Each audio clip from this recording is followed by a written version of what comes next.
Hey, Abram. I have a question for you about time and our relationship to time. I recently created a situation whereby I got a bunch of time off work simply because there was things that I wanted to tend to. And I also wanted to feel the expansiveness and spaciousness of having a lot of time to myself. However, what's happened is time now seems to be passing faster. So rather than having a day that seems longer, I now have a day that seems shorter. And so the question is do we have the ability to control our experience of time? Good words. We wanted to say you have the ability to control your perception of time, because time is really a perceptual thing, as you've just described. Here's the easiest way for you to hear this, or for us to explain it from our point of view. If you think about time in terms of action, time feels shorter because you can only do this much action in this much time. In other words, how many people can move how many wheelbarrows, how far in an hour, sort of thing. When you address the subject of time from a vibrational standpoint, you begin to understand the powerful leverage that you have. Because in the same way that we were talking to our friend earlier about the expansiveness of dollars and how you all have the same 24 hours and some earn tremendously and some earn very scantily, and yet it's the same amount of time and effort actually offered. So the leverage of time comes from the alignment of energy. So let's say, even in the way you were approaching this, you said, I set some time aside because I wanted to feel the luxury of an expanse of time, which sounds a little bit like I've been having a time shortage. Most people have a very strong vibration about shortage of time. Now, we've been talking to people for a long time about the subject of dollars, and we've been saying, if you can take dollars out of the equation, more dollars will come to you. In other words, if you can focus upon how you feel rather than counting how many dollars you have or how many are coming today, then your vibration is more in alignment with what you want and more dollars will come. And so I've managed to do that with dollars. It's the same thing with time. You have to take time out of the equation. And for example, you have to stop saying, I don't have time. But the way to do that is to think in terms of alignment rather than action, to think in terms of how you're feeling rather than in terms of what you're doing. Esther noticed something the other day. It was a big light bulb lit up in her mind when she came across this. She said to Jerry, I have always enjoyed just about every activity I've ever applied myself to. She likes to cook. She likes to sew. She likes to clean. She likes to put things in order. She likes to write books. She likes to edit tapes. She likes to be a mouthpiece for Abraham. She likes to play with the grandkids. She likes to shop. She likes to drive the bus. In other words, she likes to wash the bus. There just isn't anything that when Esther applies herself to it that she doesn't take pleasure in doing. However, as her energy stream is moving faster and the picture of what she's put over there is shaping up, there are some activities that she has formerly enjoyed doing that don't match up as well. For example, for Esther to get Jerry, she hasn't been able to talk him into it in a long time, to wash the bus with her. There are people who drive around every park who are happy to wash the bus. And so it would just be ridiculous for them to go out and wash their bus. It's big.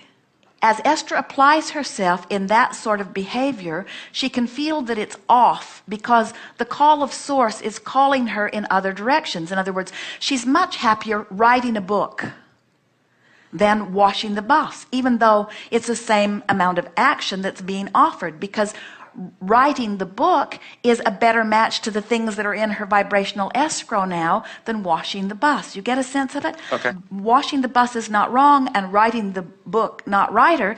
It's that writing the book is more of a vibrational match to what's in her vibrational escrow. So when she thinks about doing the things that are most in keeping with who she has become, the exhilaration is high. And that's the way we want you to take time or money and everything else out of the equation. We want you to do things because of the exhilaration that you feel in doing them. Or, now let's be fair about this, you might not feel exhilaration in the beginning. Do the thing that feels the best. That's how you get yourself lined up. And that's how you find the leverage in time. One who's connected to the stream is more powerful than millions who are not.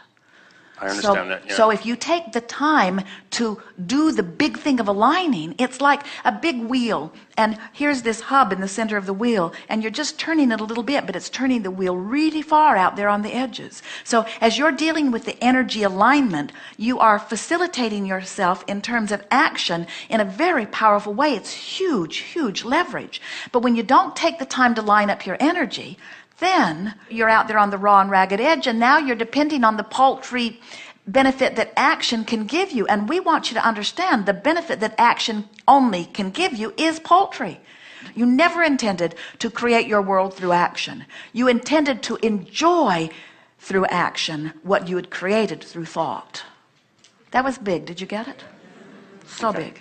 So you don't align with time, you align with a feeling called getting it done? Well, or... let's talk about it. So here I am. I've been living life, and I have all kinds of things that I want. And they're over there in vibrational escrow. And I've taken some time off from my obligation because I wanted to feel the luxury of time.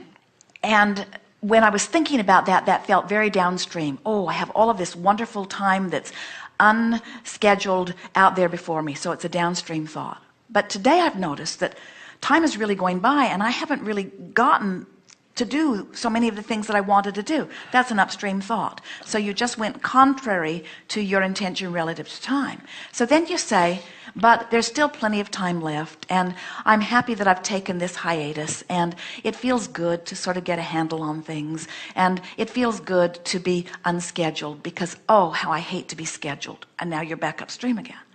So then you say, but I don't really mind being scheduled because there's something about being scheduled that does help me to be productive. And I do like being productive, but I don't like to have to crack the whip all the time. I don't like people cracking the whip. I don't want to be motivated by the shortness of time. I want to be called by the flexibility of time. Well, just in that statement, you can feel some of it's upstream, some of it's downstream. I don't want someone cracking the whip, and I don't even want to crack my own whip.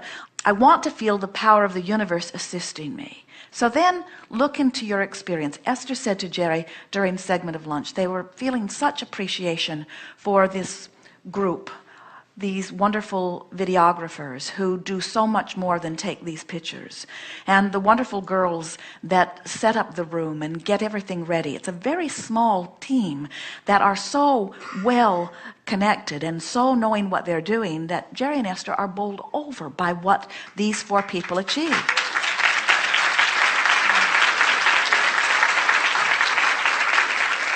And Esther was acknowledging that and feeling the appreciation for them. And in her appreciation of them, she lined up with this energy stream that just brings more clarity, more productivity, more people to assist. In other words, Jerry and Esther can feel that things are swelling all around them, and more dynamic people are necessary to facilitate in the unfolding of all of this. And in her awareness of what is working, more that is working comes into alignment. In other words, you can feel the downstream thought of that, you see. So that's what we're suggesting. Just acknowledge what is working in terms of time. Compliment yourself about your time efficiency as often as you can. And begin noticing how many things are happening that benefit you that take none of your time. Everything is working for you. Now, in terms of the physics of time, is just at a quantum level, my understanding is that time doesn't move. It's our motion that produces a measurement that we call time. We think that's an interesting way of putting it, and when you think about it, no one's ever found that big clock out there anywhere. In other words, and so when we talk about time, we think a more productive way to view it is, rather than thinking of time in terms of minutes or days moving by, think in terms of there is me now having this experience, and there is me as I am now, and then there is me having an expanded experience. In other words, this conversation that we've had with you has been unique and leading edge. We've talked about some of this before, but some of what we are chewing over here together has not been chewed over by us or anybody before. In other words, this was some leading edge conversation. So the universe has expanded in terms of knowledge and understanding as a result of this interaction, which means the universe is more now than it was when you sat down. So since it is more now than it was, there is an awareness of something happened, but we want you to think in terms of the expansion rather than in terms of the time passing. So when you begin to think in terms of the expansion, then you're willing to mix it up in order to give birth to the new thought. And then the only reason that we, if we were standing in your physical shoes, would ever factor time in is how much time will it take me to find a better feeling thought? In other words, because you can do that in the moment. Time is so delicious when you are focused in your now and utilizing the time and focus. We want to put time and focus and alignment all in the same sort of mental framework for you. Time is irrelevant because the passage of time. Esther looks at Kate, who is turning 5 in a day or so. And it feels like just yesterday she was not here. And yet she's 5. She is this whole little person with all of her own intentions. Esther can feel the power of her being. And Esther's perception of that 5 years was that long, and Kate's perception of that 5 years is quite different. That 5 years was a long time in unfolding in Kate's perception, but in Esther's perception it was seconds. Thank you, Renee. So rather than thinking about time, think about alignment. It will serve you so well. Okay. And then say, whenever you use the label time, use it only to your advantage. Never use it to your disadvantage. So there's plenty of time. I love time. I love time because it helps me focus. I have time to do everything that matters. I love this business of time because it gives us all an opportunity to rendezvous. It helps us to focus our energies. We will meet at a certain time. We will stay for a certain amount of hours. It helps us so much in our cooperative co-creating one with another. It is a mutual focusing spot, but beyond that, it does not serve us in any particular way.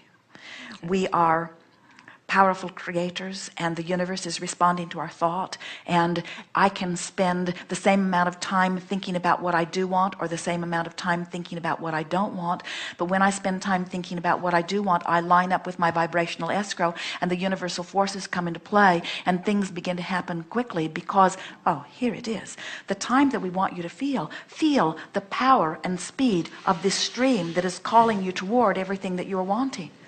And when you get into the flow of that, time is irrelevant because everything is unfolding perfectly for you. When you get crossways of that, time becomes relevant because you're not making progress, you see.